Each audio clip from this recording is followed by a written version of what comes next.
ahas! May ahas kami! Mahaba-haba din niyang ahas. Tapos, madaming manok. Ayan, mga manok. Meron din kaming rabbit. Tsaka mga bagong pisa na mga sisiw. Ayan pa sila. Ayan pa. Oh. Tapos, meron kaming snail. Ayan, ang bagal niya. Ang dami niyan dito. Pagkatapos, ayan pa mga patong sakit sa ulo.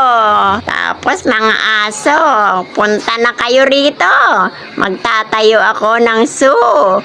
Meron din akong tigre dito. Tinatawag ng isang anak ko yung ate niya na tigre daw kasi masyadong mataray. Eto, punta na kayo dito sa Jesus Zoo. Lahat na ng klaseng kahayupan nandito.